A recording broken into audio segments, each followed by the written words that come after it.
বিসমিল্লাহির রহমানির রহিম। তো আজকের ভিডিওতে আমরা আরেকটা কনস্ট্রাকশনের বেসিক জিনিস দেখব। যেটা হচ্ছে একটা লাইনকে বাইসেক্ট করা। অনেক সময় দেখা যাবে আমাদের একটা লাইনকে বাইসেক্ট করে ওটার হাফ মেজারমেন্ট নিয়ে অনেক জায়গায় কাজ করতে হবে। যেমন ডায়াগোনাল যে কনস্ট্রাকশন গুলা, ওগুলাতে মোস্টলি কাজটা করতে হয়। সুবহানাল্লাহ। তো তাইলে আমরা এখন যেটা করব, যে কোনো একটা লাইনকে বাইসেক্ট করা শিখবো। তো ফার্স্ট আমরা যে কোনো একটা লাইন আমাদের ইচ্ছা মতো ড্র করলাম, এবং এটাকে আমাদের কি করতে হবে এখন, দুই ভাগে ভাগ করতে হবে, ইকুয়াল দুটো ভাগে ভাগ করতে হবে। সেটাকে বলে আসলে বাইসেক্ট করা। বাই মানে টু, সেক্ট মানে সেকশন।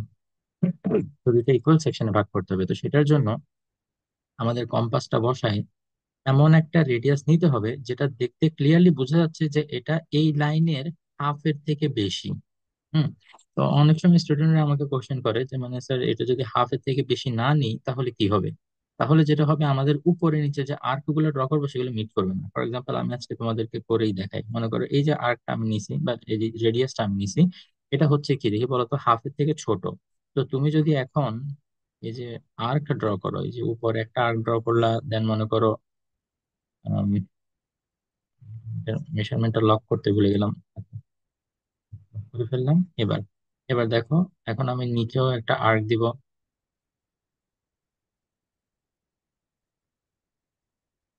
কিন্তু দেখা যাবে অন্যদিকে বসে যখন আমি এবার এই আর্ক গুলাকে ইন্টারসেক্ট করা ট্রাই করব, দেখো এখন আর আমি ওই আর্ক গুলাকে ইন্টারসেক্ট করতে পারতেছি না।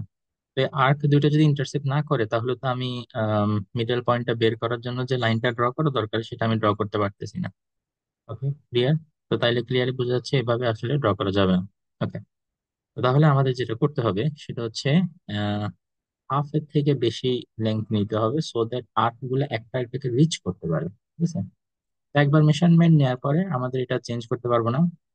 তো উপরে আর্ক দিতে হবে, দেন সেম মেশারমেন্টে আমার নিচেও আর্ক দিতে হবে। তারপর একই মেশারমেন্ট রেখে আমরা অন্য দিক থেকে এবার আর্ক দিব। ঠিক আছে? নিচে একটা আর্ক এবং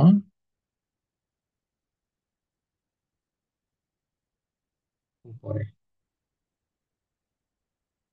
ব্যাস। এবার দেখো আর্ক গুলো একটা একটাকে ইন্টারসেক্ট করে। তো তাহলে এখন আমরা এই নিচের পয়েন্টের সাথে যদি উপরের এই পয়েন্টটাকে জয়েন করি, তাহলে এই পয়েন্টটা থেকে দেখা যাবে কি এটা দুইটা ইকুয়াল ভাগে ভাগ হয়ে গেছে। তাইলে এটা তোমরা কোন একটা স্কেল বা রুলার দিয়ে আসলে মেশার করে দেখতে পারবা যে আসলে ইকুয়াল দুইটা ভাগে ভাগ হয়েছে কিনা। আমরা এখন দেখি যে এটা এখানে কত, অলমোস্ট 6.8। 6.8 থেকে একটু বেশি আছে অবশ্য। তো সেটা এখানে দুই ভাগে যদি ভাগ করি আমরা, তাহলে একটা ভাগ 3.4 সেন্টিমিটার হওয়া দরকার।